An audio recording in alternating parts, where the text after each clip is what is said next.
I don't find Donald Trump to be an appealing character, human being in any sense. But I am deeply sympathetic with and concerned by the condition of those who they are at a point where they thought Donald Trump was their best political option, that they thought that the political system was no longer representing them, that their old party had betrayed them, that they thought they could take command of a new party, and that Donald Trump would be the vehicle for that.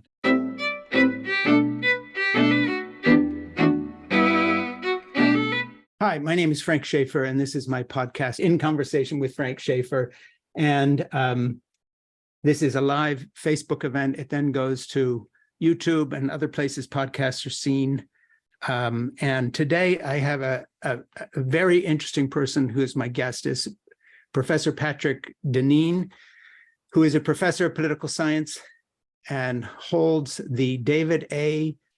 Potenziani Memorial Chair of Constitutional Studies at the University of Notre Dame. His books include Why Liberalism Failed, and his new book is Regime Change Toward a Postliberal Future. Patrick, I read a review of, I've read the book and I have notes and all sorts of stuff, but I read a review of your new book, Regime Change, in the New York Times fairly recently. And I was wondering if the attention they paid to this book is due to the fact that your last book, Why Liberalism Failed, is one that Barack Obama put on his lists, and therefore they reviewed this new book because it seemed to me that Regime Change Toward a Post-Liberal Future might be the kind of book that the New York Times might have ignored unless you had had some attention from someone that made you respectable. Yeah, I think that's right. That the last book, Why Liberalism Failed, received a lot of attention right out of the gate, primarily initially from David Brooks and Ross Douthat, so the more quote unquote conservative op-ed writers at the New York Times. But their treatment of it seemed to have been opened up a lot of potential readers that might not otherwise have been attracted to the book. And I think when people cracked it open, whether they were on the left or the right side of the political scale, they discovered there was something there for them. And I think that's what former President Obama found, that when he read it in the summer of 2018, that he found at least half of the book was resonated positively with him, and also stated that he didn't agree with its conclusions. But I think that's probably true of almost everyone who's read the book from a kind of, let's just say, kind of conventional left or right position. They find half of it they like. My difficulty is, trying to carve out and hopefully try to shape an audience and readers who like more than half of the book. But I think that's right, that the New York Times paid attention to it because that previous book got as much attention as it did.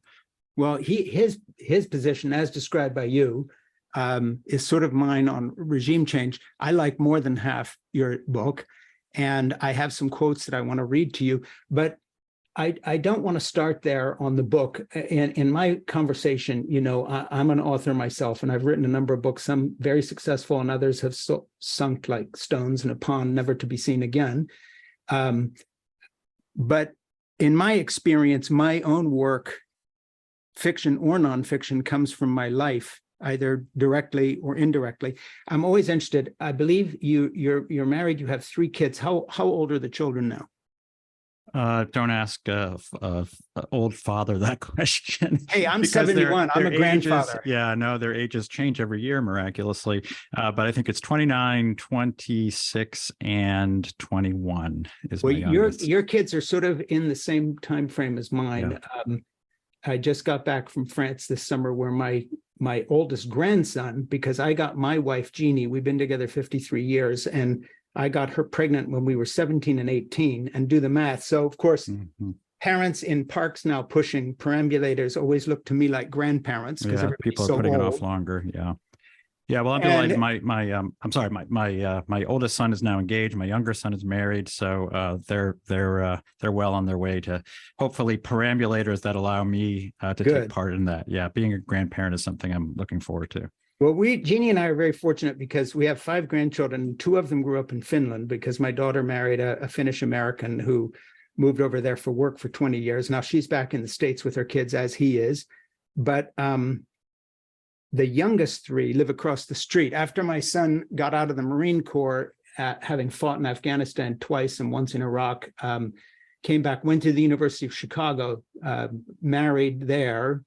By that time, he was in his mid-20s because he had served for 5 years. He volunteered for a 5th year because it was a wartime need. He was in signals intelligence and came back and did that. Then he moved back in with us, and we helped him buy a house across the street. So my 3 youngest grandchildren actually literally live across the street. Wonderful. Wonderful. So Jeannie and I have had the great pleasure for the last 15 years of being their primary and only outside the home child caregivers. Both of their parents work. As soon as we're finished this podcast, I'm picking up Nora at school when she gets out this afternoon. She's the youngest, 9. What a blessing. So, what a blessing. Yeah, it's been fabulous. So one of the things that really resonated in your book, a lot did, and I wanted to start there, was when I was reading the passage in there toward the end of the book about people, I think it's on like in the very last section of the book, about people have the freedom to marry, but they don't marry. They have the freedom to have children, they're not having children. I wrote a book a couple years ago called Fall in Love, Have Children, Stay Put, Save the Planet, Be Happy.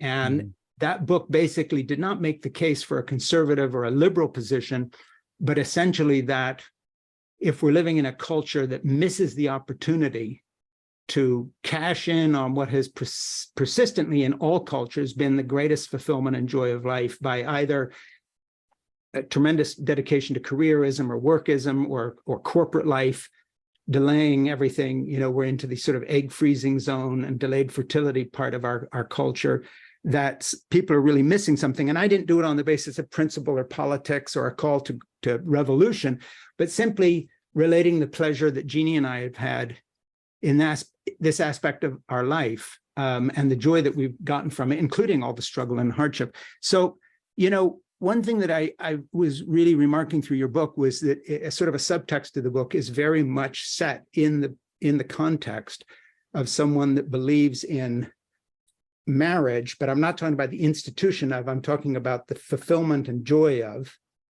and children. And even though you don't make a big point in the book, when you get to the end and you end up calling us all to prayer and saying, really surprise ending, by the way, I don't want to do a spoiler here, but to get to the end of a book that's on a political revolutionary sort of scale, especially post January 6th, and to find that the last pages of the book are talking about a life of prayer as kind of the beginning of a new wisdom or a new sense of cooperation. I was really struck by that. And I wanted to unpack maybe the end of the book first and just ask you how you came to that point and a little bit about your own history as a Roman Catholic, whether you're a convert, whether you grew up in a Roman Catholic family.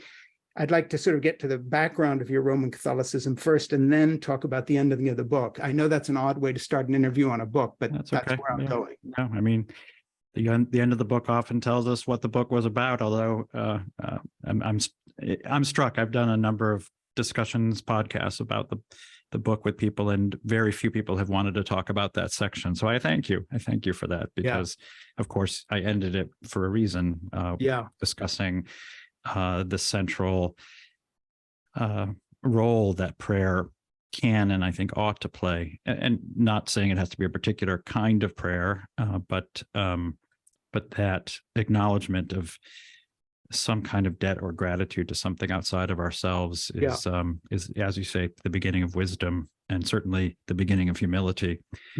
But I grew up a Roman Catholic. I'm not a convert, but I might be somewhat loosely described as a revert. I never left the faith, but my faith was deepened as an adult, and in particular, and strangely, maybe surprisingly, was deepened during my time going through graduate school and then beginning the professoriate.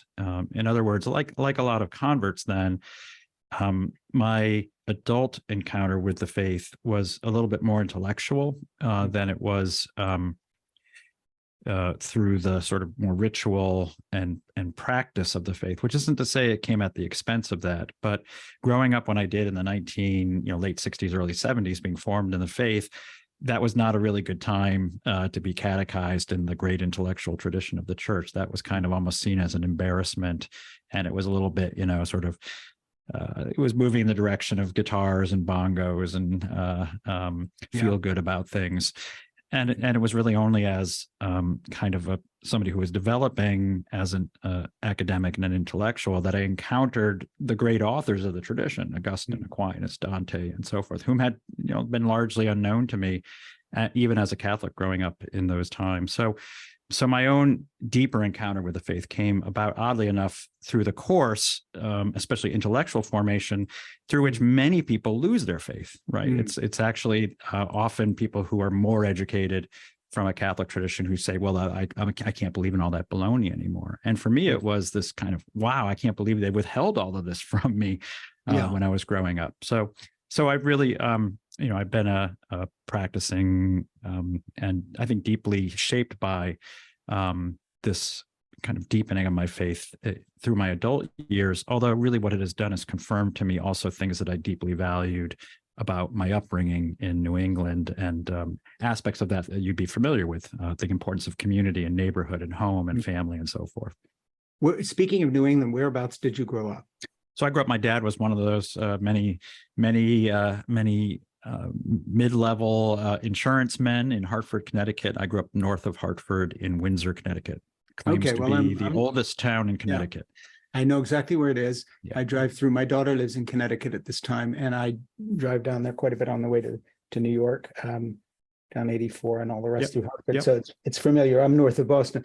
Let me turn to something. I was away from the book, but also sort of about it. I was watching the other day you on something, The Modern Age with ISI, and the panel included yourself and Christine Emba and some other people.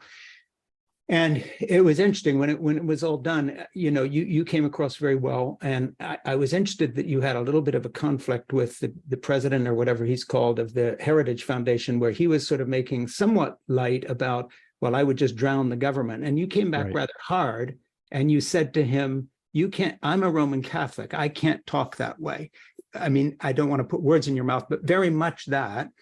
And then he sort of, and so is he, is interesting. He's also, I know he's a Catholic, but he came back sort of jokingly said, well, let's not drown the government, let's call it waterboarding. Now I have a question for you.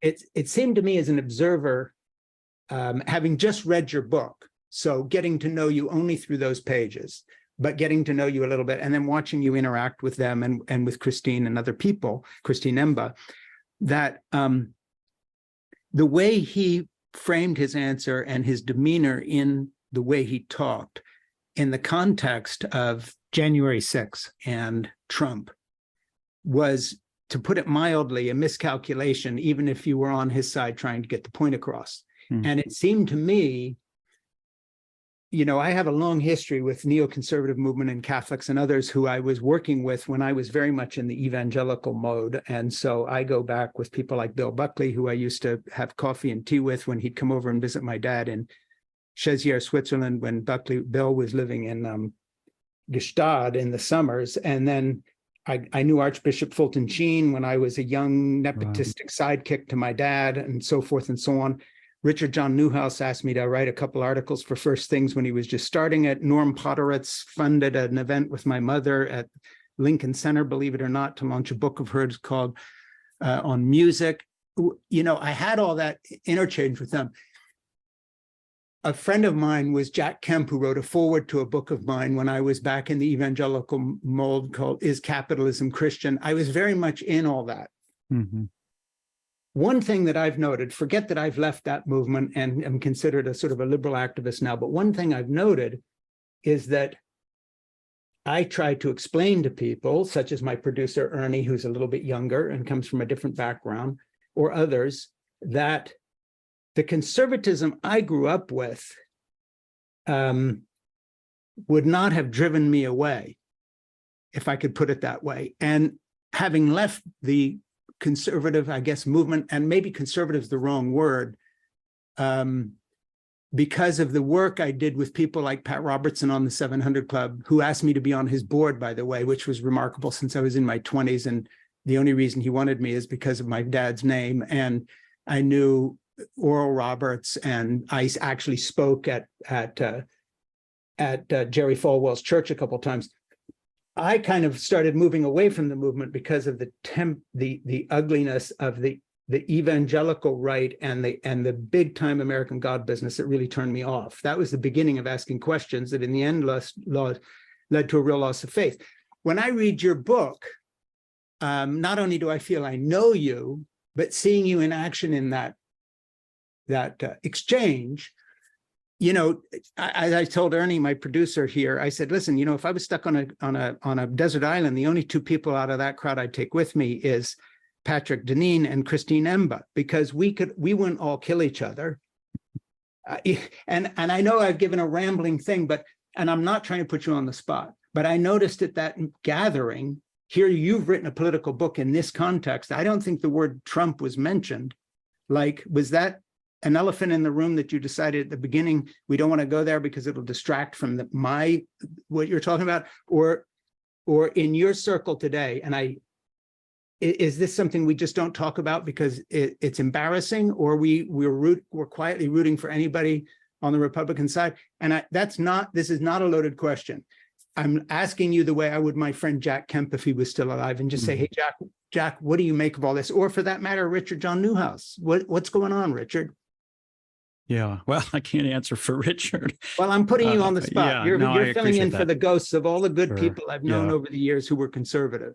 Well, so first of all, I think it's worth saying that I don't come out of that conservative movement as such. I'm actually, you know, I think in many ways we may have met in the middle. I kind of began on the moderate left, I guess you could say, you know, and that's where many, of course, Catholics of my generation or earlier generations would have been. You know, I'm going all the way back to FDR, and we were the new immigrants, right? The Irish Catholics were all, you know, my grandmother had pictures of you know, the Pope and John F. Kennedy up in her kitchen. I mean, this was, you remember the church, you remember the Democratic Party, and it was the same thing. But like a lot of people, the political winds and dynamics had changed in the United States. And of course, a lot of Catholics ended up drifting, moving to the Republican Party over the years, especially, you know, the movement of what were called Reagan Democrats, the kind of hard hats, the working class that began moving to the Republican Party. And the reason was that the composition of the Democratic Party was moving in a direction of much more professional, upper class, college educated, you know, race and gender issues were playing a big part of that. And all along, my sympathies have tended to be with the more working class side of this. So I feel like in lots of ways, I haven't changed where I stand. Now, this makes me, my identification with the working class, with a kind of more, I guess you could say, socially conservative, but economically, we would say liberal, or economically more egalitarian policies. This, of course, like a lot of Catholics, makes us difficult to find a place, a home in the American partisan setting. So I found myself increasingly not able to identify with the party that I had identified at least somewhat with as a younger academic or younger man, but also certainly not being able to sign on entirely with the Republican Party, which was the party of big business and libertarian, you know, market economic worldview. I mean, this was really the background of the tete-a-tete with Kevin Roberts, the president of Heritage Foundation. Yeah. Who was really feeding the kind of, and I think this was partly for the cameras, feeding the kind of typical libertarian line that the only problem in America is that the government is too big. And I just think it's a kind of brain dead position in 2023 to repeat the mantra from, you know, Hayek and Ronald Reagan, right? The seven scariest words in the English language. I'm from the government. I'm here to help you, or something.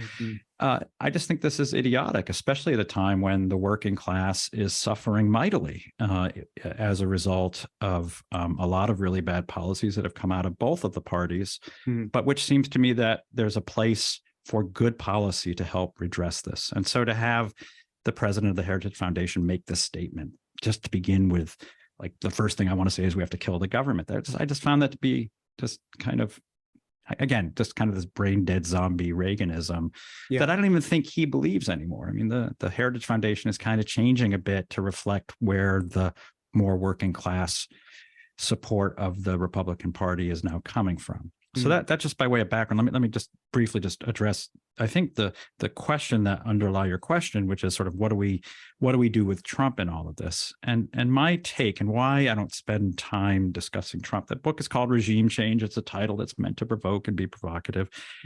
And I do really mean that I think we need regime change, but just not like January 6th. I think that's what people automatically think I'm talking about. I'm talking about something fundamental about how we view what it is to be a citizen and what it is we view as the proper ends of what forms a good life for citizens in our country and elsewhere. But I guess I'll place myself in the following way. I don't find Donald Trump to be an appealing character, human being in any sense. But I am deeply sympathetic with and concerned by the condition of those who they are at a point where they thought Donald Trump was their best political option, that they thought that the political system was no longer representing them, that their old party had betrayed them, that they thought they could take command of a new party, and that Donald Trump would be the vehicle for that. So my interest is much more in the dynamics of what's happening out there than it is with Trump the man. And I think so much of our political commentary really is just absorbed by the bigness and the fascination of people with Trump, either the positive fascination or the repulsion with Trump. And I think that distracts from what's going on at a deeper level. And so in a way, this book is really written potentially for that time when we can talk about these things without just Trump the man or the figure just dominating the conversation. And then maybe at that point, people will say, hey, there's this book that helps us to think through these things when we're not just all obsessing about Donald Trump.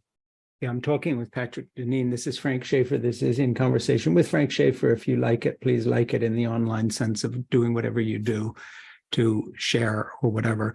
The book is Regime Change Toward a Postliberal Future. I'm going to ask you to correct me when I get this all wrong, but I'm going to give a little synopsis of the book here, a thumbnail for 10 seconds or more. Aristotle's ideas, what's gone wrong with the country, and the big divide. And this is where I think so many liberals ought to read this book, by the way, and people who are of my ilk, you better read this book and stop thinking that there's nobody doing original good thinking on a side you might not agree with. So I would give it a high recommendation and just say, I find it fascinating that you have brought back something into play. Your book is not centered on culture war issues. It's centered on the divide between the ruling class in our corporate elite, tech bros and the like, and the working class who have been abandoned by what is often called in liberal circles or left-wing circles in the critique of the neoliberal globalism. You know, when you say globalism, then they all think you mean George Soros and you get called an anti-Semite or something crazy. But you know what I'm talking about, whatever the term is. I can't keep up with how you're supposed to speak English these days, by the way. I'm totally lost. Impossible. That's the I don't know what to say. But what I'm trying to say is I find it fascinating to me because the Catholicism that's contributed so much in terms of Roman Catholic ideas of justice, and I don't mean in our contemporary world, I mean from the time of the beginning of the Christian church, there's been a lot about Catholicism that one can criticize, but there's also a side where, it's not a coincidence that most hospitals in the Western Hemisphere have a saint's name on them. It's not a coincidence that feeding the poor was something that happened within, even in the quote unquote Middle Ages and all this kind of stuff. And I find a strain in your book, which taps back into this idea of justice rooted in a relationship of the working class to the ruling class, just to use that word, that is beneficial to the working class instead of exploitative. Right. And to me, that's what your book is asking for.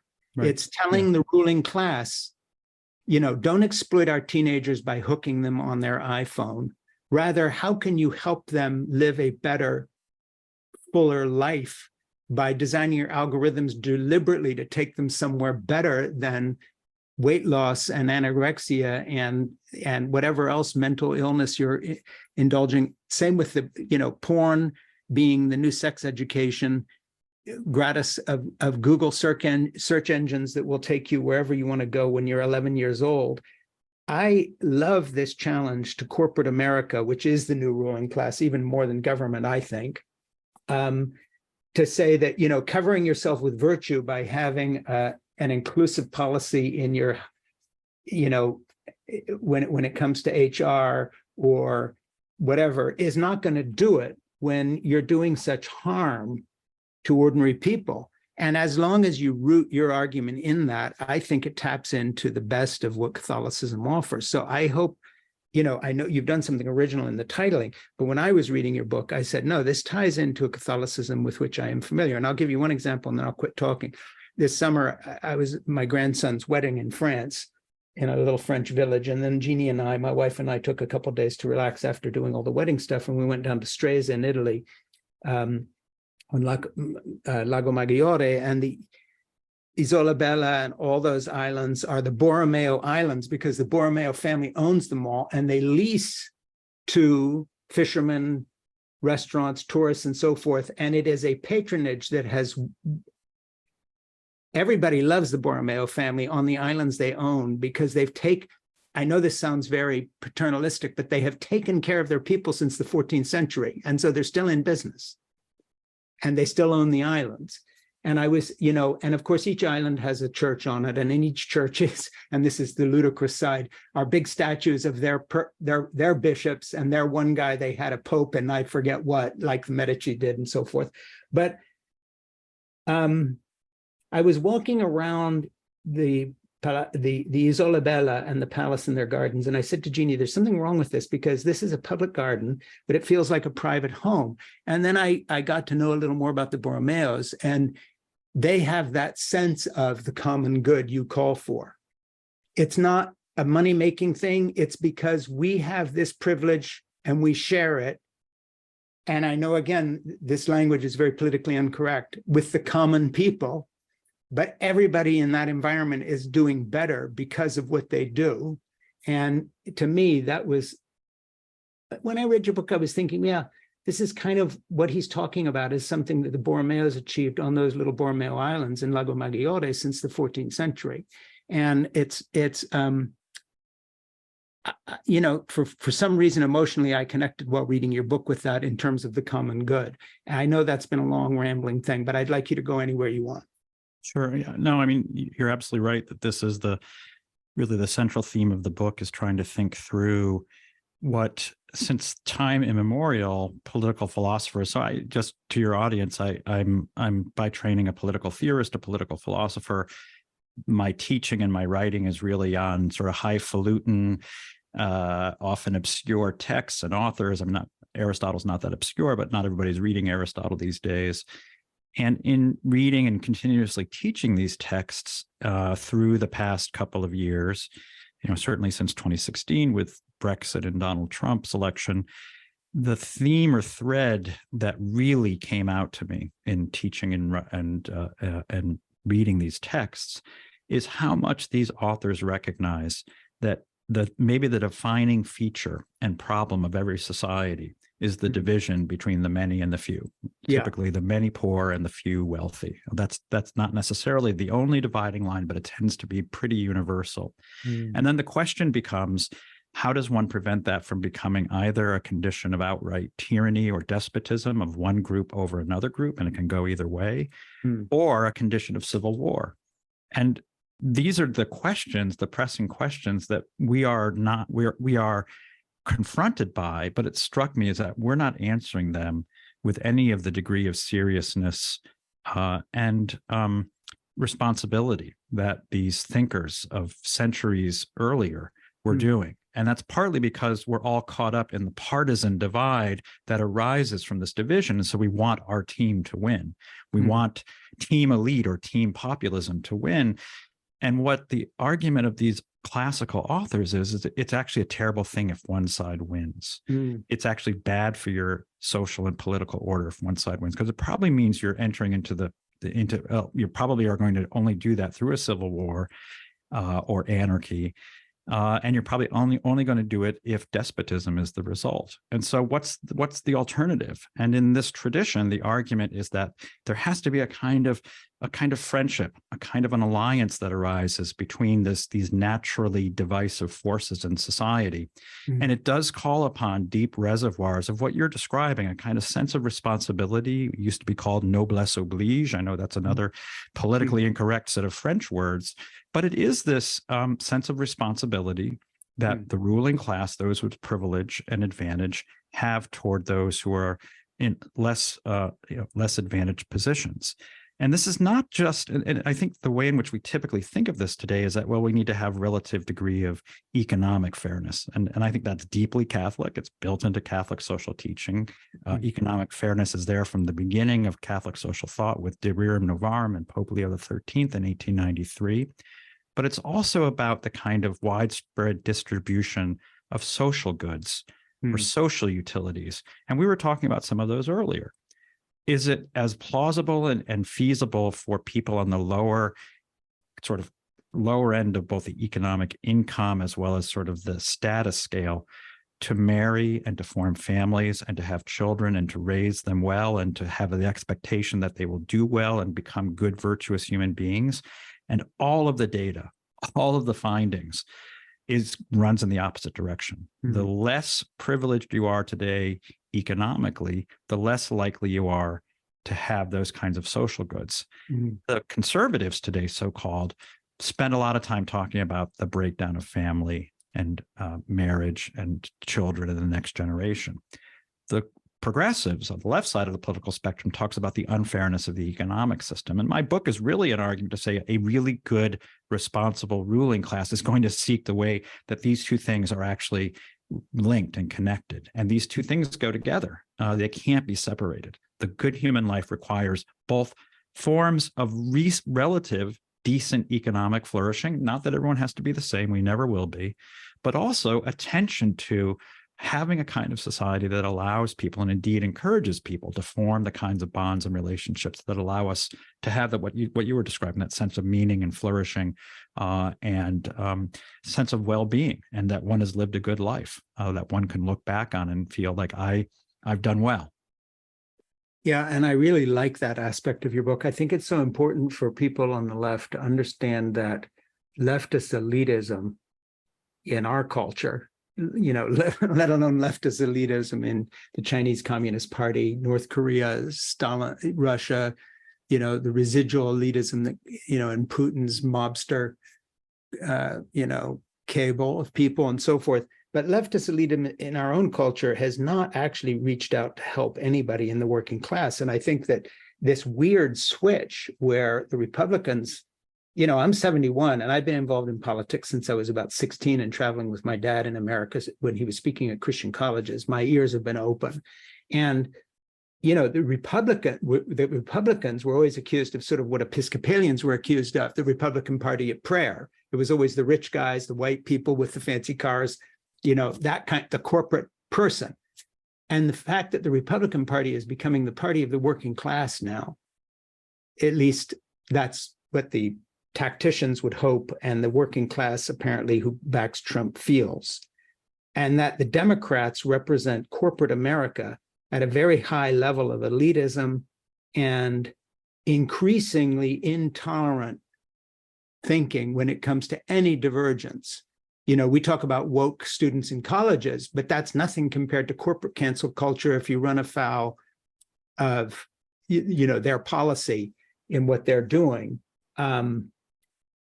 Talk about that for a little bit, because I think that, what I love about your book, what I like, the part I agree with most is the idea of elitism being the enemy of the working class, unless the elitism is directly dedicated to improving the lot of those less fortunate, both economically and through the social structure.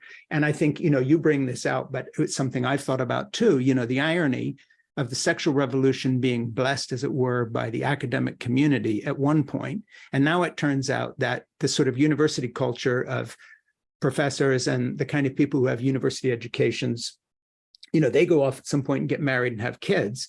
And then they've gifted the whole culture with, basically a porn culture for young people that is destroying their sexuality to the point where people like Christine Emba are talking convincingly about the fact that these young people are so lonely, they're not having sex, they don't know how to date. So, the great irony is we go through the whole sexual revolution, we discover that Bob Guccione and Hugh Hefner were real sons of bitches, and they were basically raping people in their compounds on Quaaludes. We've cycled down here to boys introduced to sex, from 10 up with online porn. We wind up with a generation that can't even manage to get the dating scene together, let alone commitment. And nobody on the left says, we really screwed up by backing this unthinking acceptance of Hugh Hefner's vision of the world, to put it in very broad terms. Just talk about that aspect for a little time, because I have a lot of people who are less than conservative, I think more liberal listening to this.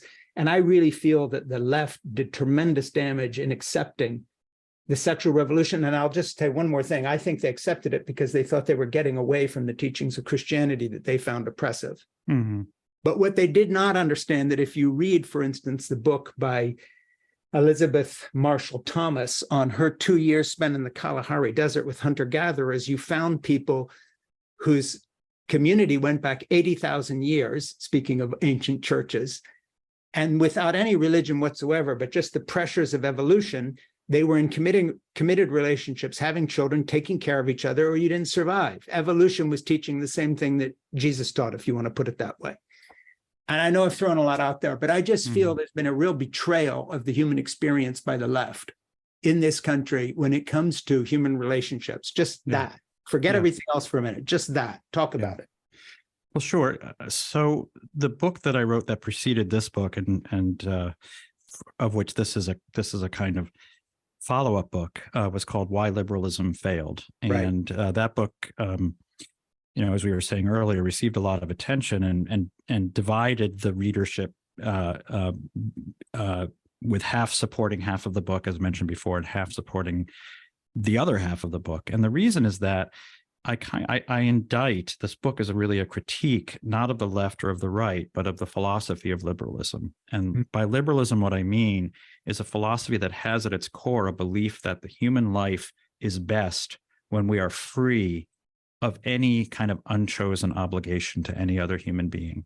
So the ideal human being is the kind of almost Robinson Crusoe, and not literally living on a desert island, but the person who is not bound by duty and obligation to the life course of another human being and all of the limitations that person. You just mentioned you have to go pick up a grandkid right after this podcast. Well, that's that's an imposition on your freedom to do what you want.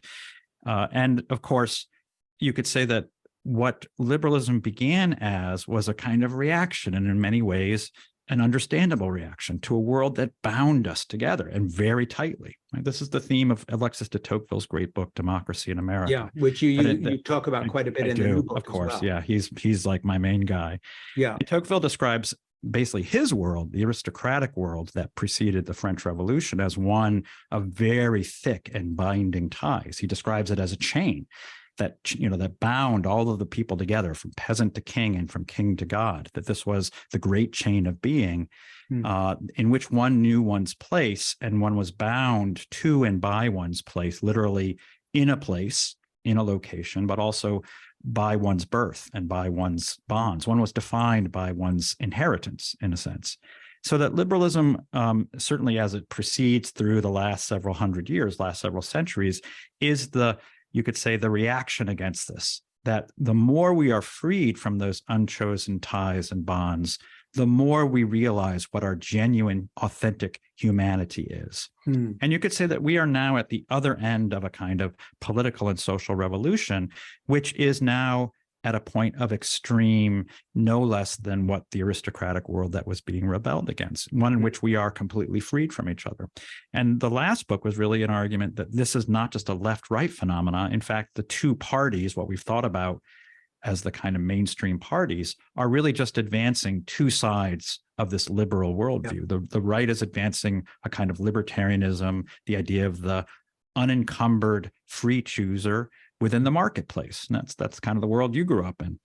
And the progressives are arguing for this in the social domain, with what Christine Emba is in many ways lamenting, the kind of a world. Yes, and by the way, I love her book, Rethinking Sex. That's a great book.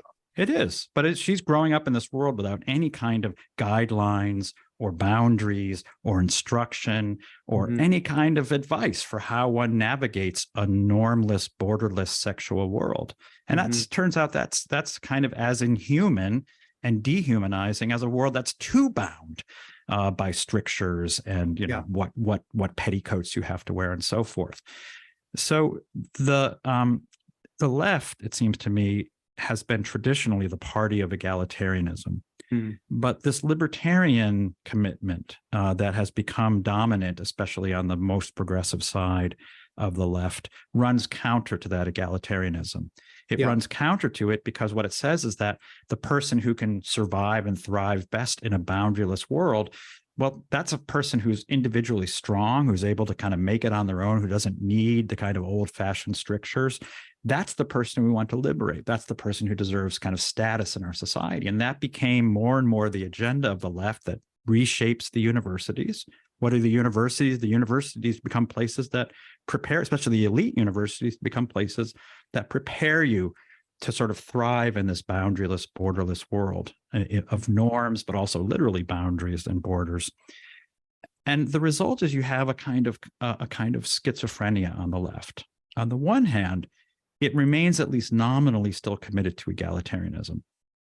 On the other hand, structurally, it is not, right? Its main institutions are all designed to sift the winners from the losers, right? Yale, Harvard, I used to teach at Princeton. I know this very well. Princeton is designed to sift the winners from the losers in our society. And if you get into Princeton and go to Princeton, you are likely to be one of the winners. But this creates this internal conflict. And one of the things that I began to gradually and then suddenly notice during my time at a place like Princeton was how, as it became more and more a kind of meritocratic, sifting institution, it became louder and louder on campus about how egalitarian it was, how it was the locus of all the deepest commitments of egalitarianism. And Which this is another of course, big you make in the book. That's a thread, the hypocrisy. Yeah. So, I mean, and of course, this is now the places that are the most elitist are also the places that claim to be the most about inclusion, diversity, and so forth. But it's always in terms of preserving the structural inequality that they are generating, that these institutions are part of generating and maintaining. So really, I think what we are now in is this kind of very interesting context in which, after the revolution of the old aristocracy, who were seen as hypocrites, right? Yeah. The old aristocrats, and Tocqueville was acknowledging this, were seen as hypocrites because they talked about noblesse oblige, but they were self-serving. Yeah. Well, we're now at the other end of a revolution in which our elite are hypocrites. Yes. And they are engaged in self-serving hypocrisy, right? This, I think, a lot of what explains wokeness isn't the cultural Marxism that my conservative friends talk about. I think it's actually a kind of libertarian protection of those who are at least historically committed to egalitarianism, but in fact are enjoying the fruits of a highly divergent and dividing civilization in which we have a radically differentiated set of classes, and they are trying to protect their interests. Yeah, and I'd make a big difference between the 18 or 19-year-old student who is woke and talking, and the professor, and not even the professor, the administration, who uses wokeness in the same way that the environmental people talk about greenwashing. You know, when BP takes an ad out saying, we're going to do this great thing for the environment, and then you find last year they drilled even more oil than ever, and their profits were going up. But in the meantime, you know, the whole ad campaign makes them look like, you know, Mother Teresa on steroids. Frank, may I jump in right there? I actually, you know, I work with and alongside a lot of these administrators, and I would say that there's, maybe with few exceptions, this is not as much of a conspiracy as we think it is, or may suspect it is. Yeah. In other words, they are shaped and formed by this worldview, and are themselves participating in it without even necessarily realizing what they're doing. They really, in a way, it's a pervasive systemic kind of hypocrisy rather than the master evil plan and plot of a few individuals. I agree. And I feel the same about all conspiracy theories, whether the left or right, having made some movies and written some books and organized a thing or two. If anybody thinks anyone has the organizational skills to carry out any of these conspiracies, you're not dealing with the same humans I am. Ernie and I work together, two guys to produce a podcast, and it's all we can do to get my little camera here to work. Conspiracy theories are just, it's all conspiracy theories on the left and right all the way down, and people simply are not that competent. I want to run something by you that has a lot to do with your book and just sort of general thinking. I grew up in an apologetic atmosphere where my father was reaching out to the lost, who, by the way, include you. When I was on vacation in Italy, in the Ligurian coast from Switzerland, which was in those days, in the 1950s, the cheap vacation. You could take the train and literally it was $5 a day in this little pensione.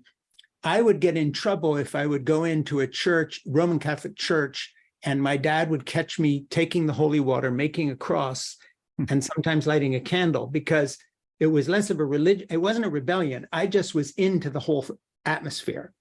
And so, but it was like, don't you understand these people are lost? I mean, it's only very recently that Roman Catholics and evangelicals have worked together on certain projects. Sure. I grew up, you were as much the enemy as the Marxists or the godless communists. And you know that.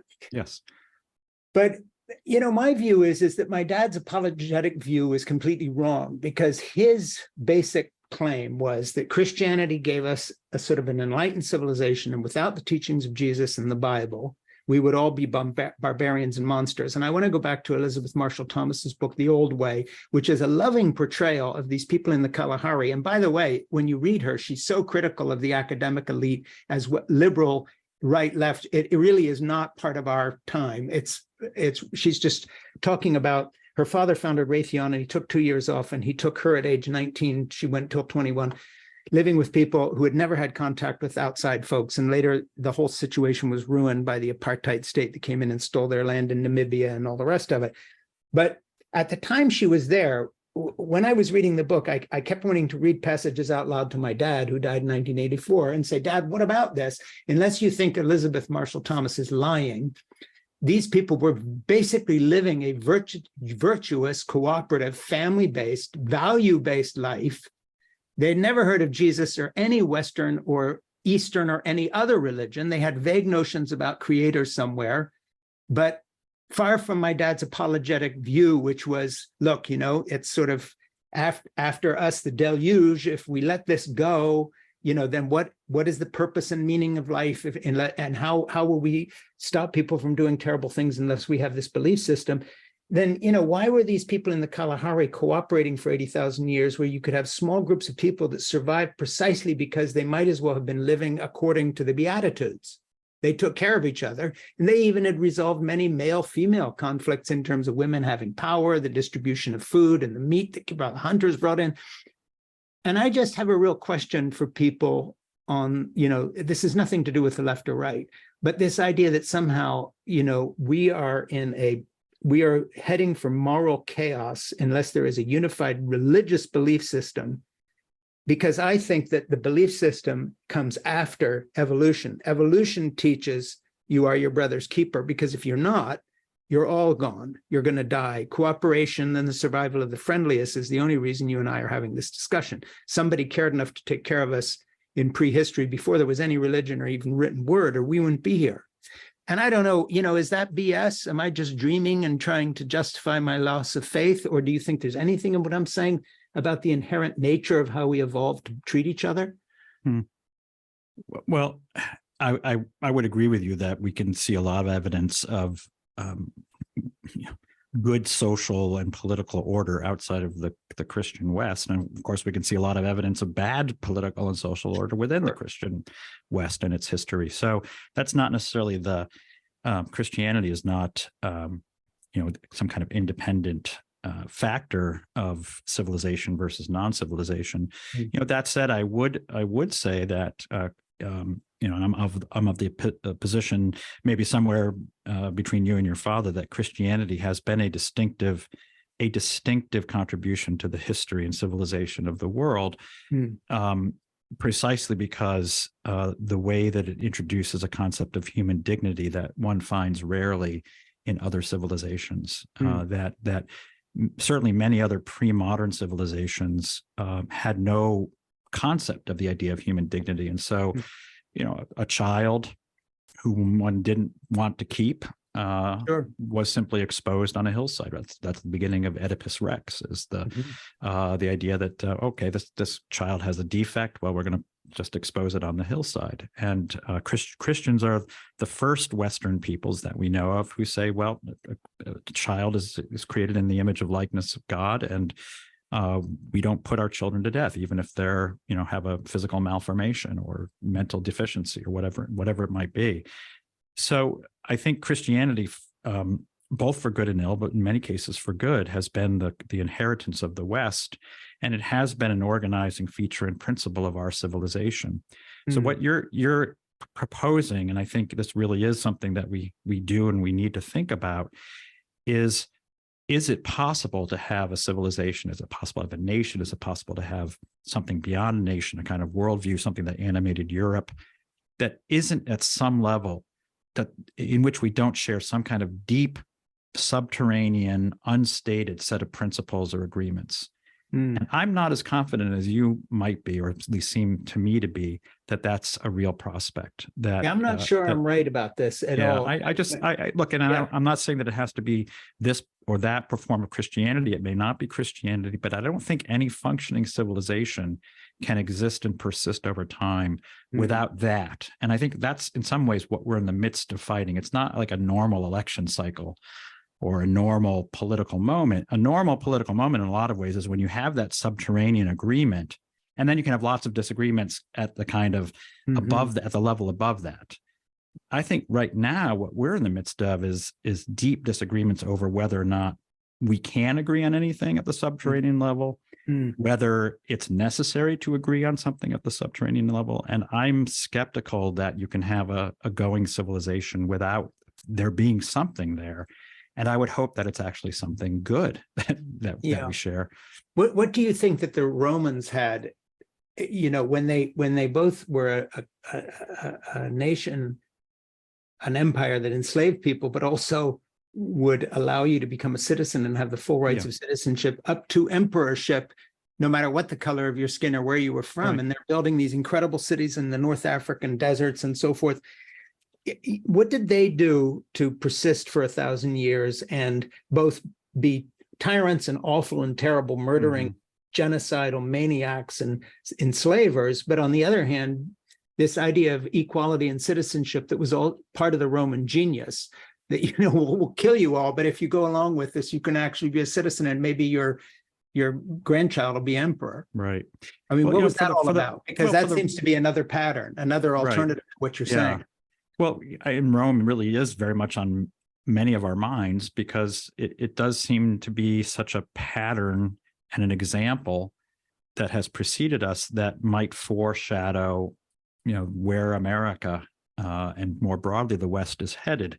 Because there certainly was a Roman sense, a Roman set of commitments, and that were informed by pietas, right, a kind of piety toward the gods. The gods actually had a home in the city. It was, it was called the Pantheon, literally the home of the gods. There was also pater familia, the kind of paternal and paternalistic idea of the father being the representative of the family. So it was a much more family-based understanding than certainly Greek civilization was that preceded it, where family was really something you kept away in private. And of course, you've mentioned citizenship, and somehow bound up in that being someone who typically served. So public service, right? Something that Cicero speaks a lot about, that public service and holding of offices is a central part of what it is to be a human being. In other words, to be a public. Citizenship isn't just something you have so you can get a passport so you can travel. It requires a kind of active participation and support of the political order. Now, Rome runs into real difficulties when it expands and expands. Part of the irony is that this idea of citizenship means that expansion can continue, and indeed perhaps must continue, but fewer and fewer of the people who you conquer are actually going to share those deeper set of commitments. So you might call them a citizen, and maybe they serve in the army and they get a piece of land, but they're not going to be Roman in the way in which people in the Roman Republic were. And I think in a way that's where we are today for different reasons, but some similar reasons, which is, the American empire has expanded. We are an extraordinarily diverse, both internal and external entity through our influence. And now increasingly, the only thing that seems to hold us together is, a shared desire to consume. We're all just told, consume, right? Just satisfy yourself, be self-indulgent, do what you want, just do it. And that we live in a limitless, expansive world of opportunity, and the prospects for consumption of experience and things and goods. That seems to me to be a recipe for absolute and outright civilizational disaster. Yeah, I totally agree with you. I mean, like 100%. That's exactly where what I think as well, from a different position. Mary Beard makes the argument, obviously, that the distance between the Roman Empire and the Christian adaptation of, first of all, in Byzantium and Constantinople, but then later through all of Western Europe, she doesn't see the Roman Empire ending. She sees it almost coming up to our own times through the church in the broadest sense, both the Western and the Eastern Church, et cetera, notwithstanding the sack of Constantinople by the Venetians. Yeah, I mean, a lot of its forms certainly travel. I mean, our idea of constitutionalism isn't entirely distinct from that of antiquity, and indeed is deeply informed by it. But at that deeply subterranean level, I would say Christianity, in certain fundamental ways, replaces Roman ideas of what it is to be a Roman with Christian ideas of what it is to be a Christian. Well, and you have people, speaking of very politically incorrect thoughts, I have friends from India who are Hindu nationalists and very much part of the Modi regime, who are not friends of Christianity in any sense, but who privately will tell you, we'd have no courts of law whatsoever if it hadn't been for the fact we had been a colonial empire. The idea of rights such as they are in India derived completely from the British, and I'm glad we threw them out, and I'm glad we had the end of empire. But there are thinkers from non-Christian backgrounds, even colonial pasts, who admit the fact that while it was very exploitative and they stole the art and took off with the good stuff and made money and were horrible, nevertheless, there are big patches of particularly the British colonial, past, where even at a remove of exploitation and horror, something remained of a Western Christian idea. And this is something the left has a hard time even thinking about, let alone admitting that there's any part of that could be the case. But it certainly is the case. And you can't escape the fact that without that influence, certain things we take for granted aren't, even theoretically in the breach, they aren't held. I don't know whether you've thought about that. Oh, yeah, sure. In many ways, of course, one of the characteristics of what I have previously here described as liberalism, this ideal of the unencumbered self-making individual, changes and must change our sense of time. And this is something I do write about in Regime Change in that last chapter. What it requires is basically, again, it flips the old script. And in an aristocracy, you define yourself largely through what has preceded you. So who I am is the result of who and where and what I come from. And so knowing one's past, right, having a sense of history. Those who like to go to Europe, we like to go to Europe because it's full of things that we don't have, right? It's all about remembrance. It's all about monuments, and we love the buildings and the statues and so forth, but that's from a different civilization. Well, and you make the point that, when you do the tour of the fancy university, they always take you to the cool old buildings because the modern stuff is such crap and so dehumanizing. Sure. And, that's it's a faux traditionalism, but it's not just faux in the sense that these aren't really old buildings. It's faux because modern universities are also not traditionalist places. Right. They're using this veneer, and in many cases, like Notre Dame, they have the chapel and the library, and they hook you in. Look how grand and beautiful this is. And given the philosophical presuppositions of the moment, neither would be built because the books would all have trigger warnings, and there'd be no chapel.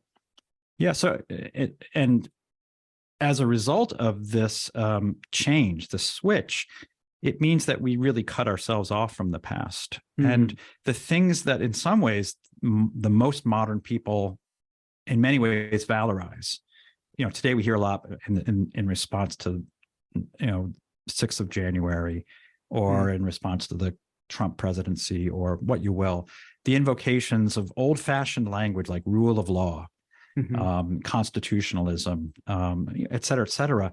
These are all phrases and terms that have a very venerable and rightly venerated history, and have a history precisely because they were the result of a set of historical developments going back at least to the Magna Carta, if not earlier, which is part of our inheritance, but which is increasingly cut off from us because precisely we are under very strenuous demands to claim that the past no longer governs us.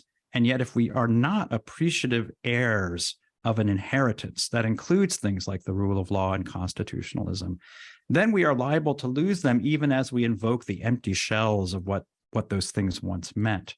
So I think it is, again, it's a peril for us to continue down a path where, in order to correct for some situation or way of organizing society that we regard as, a kind of time of oppression and darkness and backwardness, that we don't in some ways install a new time of oppressiveness and backwardness in a way as a result of going too far down the particular path we're on right now. Well, and having rejected all the lessons of history because they were not perfect.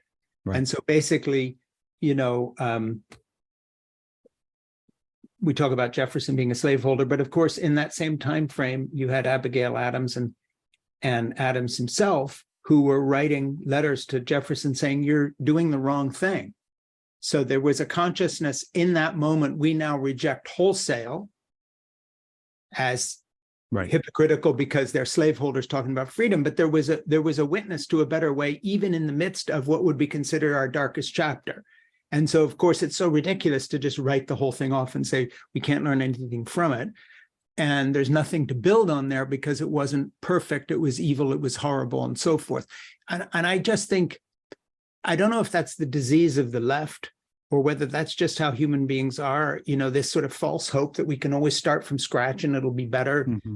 I think it is a particular disease of today's, let's just say, I don't want to reduce it to the left, but of a kind of an ideological progressivism. In other words, the assumption that the future in some ways is always better than a dark and benighted past. And that's kind of a situation we find ourselves in. And I'll say I find this also on the right when I defend, for conservative reasons, I defend a more, interventionist, fair economic system. I think that encouraging an oligarchy, effectively an oligarchy, which is what we have, is a destructive form of organizing ourselves politically and economically. And the first thing I'll hear from so-called conservatives, typically libertarians, is how terrible it was in the past. The GDP wasn't as good as it is now. We have a lot more stuff. We're a lot wealthier. And therefore, everything in the past was worse than it is now. And it's this kind of unnuanced view of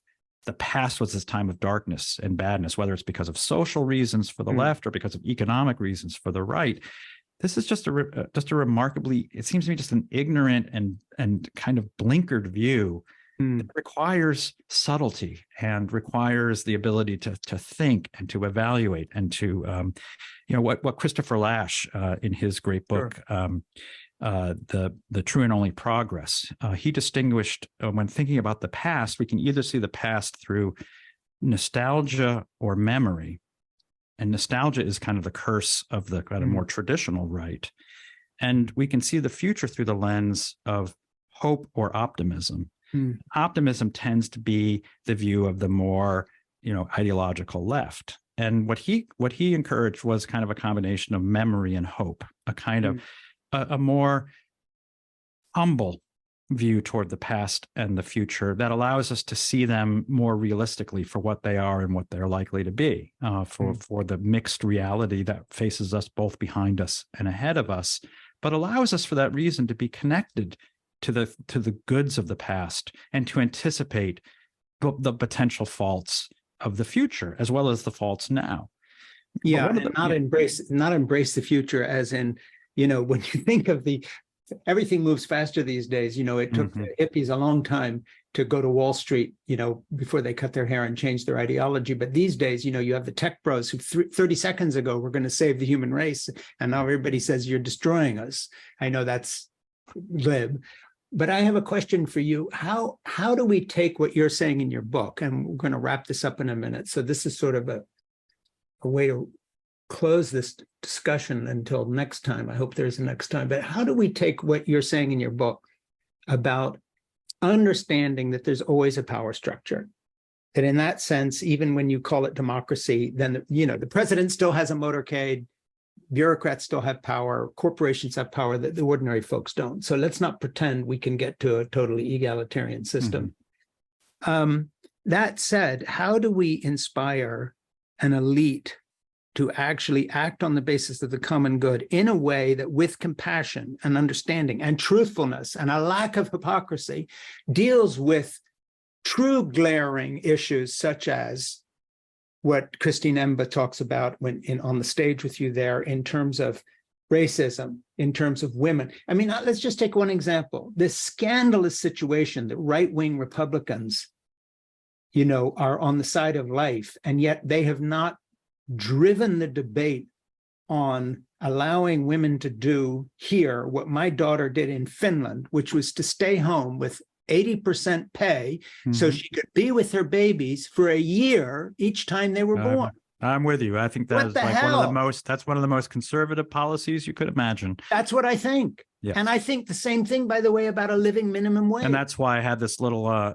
imbroglio with Kevin Roberts on the stage, because this kind of zombie Reagan view that the government is only bad.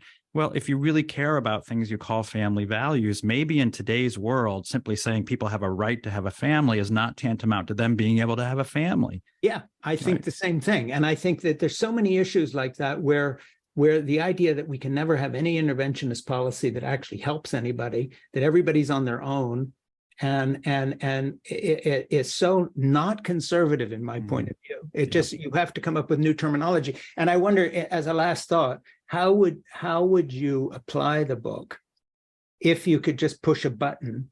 How would things shake out in a way that would, I guess, disenfranchise our current elites, replace them with somebody else? Who is that person? Who are those persons who do a better job? What do you see? I mean, me. Are these philosopher kings? Yeah, okay, we'll do that. No, I'm good. Well, look, let's face facts. There are people, and not a few people, many people who are benefiting from the current set of arrangements. Right. So we've been describing sort of how bad things are out there. And if you're in a certain kind of socioeconomic class or status, things are really bad for you. There was an article in today's New York Times that was kind of following up on the last book by Angus Deaton on the deaths of despair. And it's really bad. It should be just an absolute national scandal that if you're not in a certain kind of economic and educational class, your chances of dying from basically self-inflicted wounds of one form or another are just massively higher. And if we really did care about our fellow citizens, this would be the thing we'd be talking about on all of our elite campuses. And we'd be talking about it nonstop, and we'd be devoting a lot of our institutional resources and brains and arguments about thinking about how do we prevent this from happening. But as a matter of fact, the conditions that is giving rise to these crises among, 30 miles away from where I live here in South Bend, Indiana, are actually the circumstances that are benefiting a class of people. So I think it's not just enough to say, we can just jawbone this and what are those circumstances? Just describe them a little bit. Well, those circumstances are an economic system, the increasingly globalized cosmopolitan economic system, a globalized cosmopolitan workforce that benefits from that, the sort of social and even geographic separation of the upper class from those who are in the lower class is something that didn't exist at the time I grew up in Windsor, Connecticut, for example, but which you have literal geographic separation in which these classes of people no longer have to interact with each other. In fact, interact with each other very little other than, mowing my lawn or something.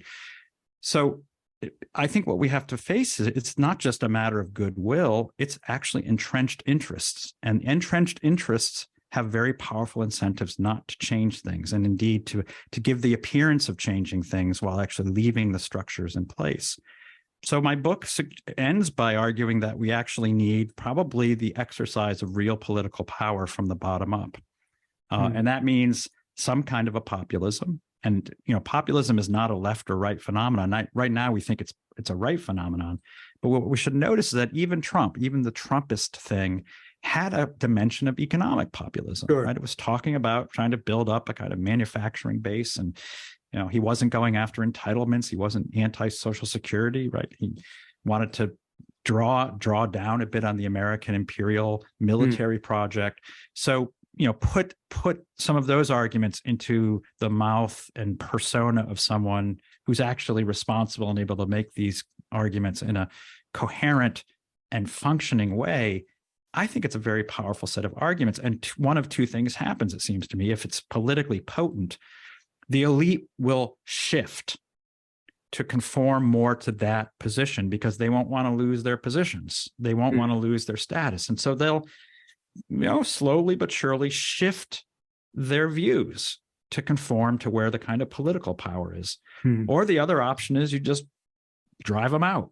That's another option. But I think the former one is more likely. I actually think how do you get those things happening, given that it's unlikely that the people who are the least served by our system are going to read your book in the same way that I wrote my book, Fall in Love, Have Children, Save the Planet. Right. The very people who, there is no way to get that book to the 19-year-old on campus who doesn't even know how to date because he or she's not reading anyway, and they're certainly not going to read my book and see this old crazy guy who says I've had a wonderful life only because I've loved one woman for 53 years. It's like I might as well be talking about life on Mars.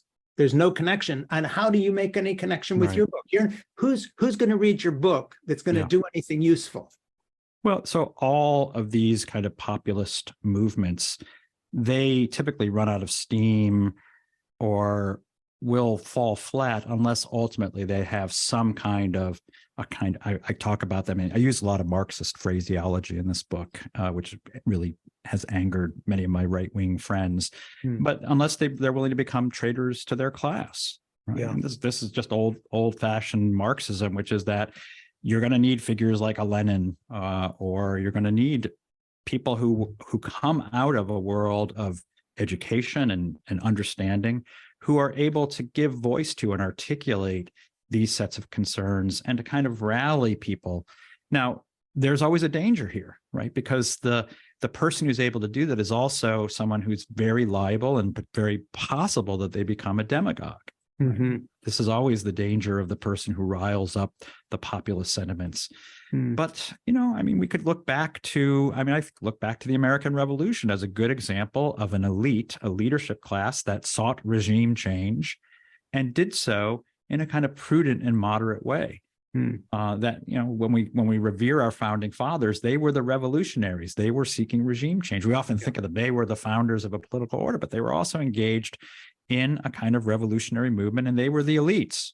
So there's nothing wrong with having a movement of the people that gets a kind of and benefits from an articulation of a strata of society who is able in some ways to understand, has the leisure and education to be able to understand that. And there's nothing untoward or unusual about that. So I think ultimately for a better regime, which is not to say we want outright violent revolution, but for a better regime, we're going to need a rather different and a differently committed set of elites that will, I hope, align much more closely with what are clearly the desperate needs of those of our fellow countrymen who are less advantaged than we are. So I'm going to wrap up just by saying that it's been a real pleasure talking to you, and I Likewise. do hope that people buy your book, Regime Change Toward a Post-Liberal Future. And I just want to say that, I'm so happy to talk to you for so many reasons, but it's been a great conversation. But Patrick is a professor, blah, blah, blah. But the fact of the matter is, one of the diseases of the left and the right, and here's one where we share it equally, and that is because of these stupid algorithms that channel us all to people who already agree with us, we're never talking to anybody. Right. And I hate that. And Ernie, in his producing, and me, we have people who say, oh, well, of course, it's somebody who kind of in Frank Schaeffer's thing, post-evangelical, blah, blah, blah. But I'm going to say something off the wall. It is such a relief to me to have a wonderful conversation with someone where I agreed with so much in your book, I disagreed with so much in your book, but at the same time, what I really agree with is that, you and I now part as friends, and we're both committed to a sense of the common good. And I am willing to say, I could be wrong about those things I disagree with you on. And this is the way we're all supposed to be talking. So I just want to tell my listeners that if they only want to hear people that I agree with on this show, you're going to be very disappointed, because I'm looking for more people to talk to to find common ground with, but also to understand that we can all be wrong about the things we're so convinced of right now. And as an author who goes back and says things that I wrote 20 years ago, it's like, wow, have I changed my views? I've been around long enough to know that happens. And I just hope we're all still growing on a journey together because we can all agree that something has to be done. Something has to change. And I love the contribution of your book. I think that it's really important to consider what you're bringing up. And so thank you so much for writing Regime Change Towards a Post-Liberal Future. And if you're a liberal, you more than anybody as a liberal should be reading this book instead of just being enslaved by Meta's algorithms, which are directing you to people you already agree with or think you do. So that's a little speech at the end of this, but it's heartfelt. No, I agree completely. So here, once again, we find ourselves in violent agreement over, at the very least, the need to be speaking to people whom we have, at the end of the day, we're going to have to share this country with. Yeah. So thank you very much. And thank you for writing the book. And we will post links to it and all those other good things that you link to. Ernie, when I get off here, just stay to talk to Ernie for a second to make sure we have all the links to how you want to be reached. Okay. Okay. Thank you. So people can follow up on this with you, whatever that might be. All right. So thanks for having me. I appreciate Patrick, it. thank Enjoy you the so much. conversation. This was a great honor and a pleasure. Thank you. Likewise. Thank you.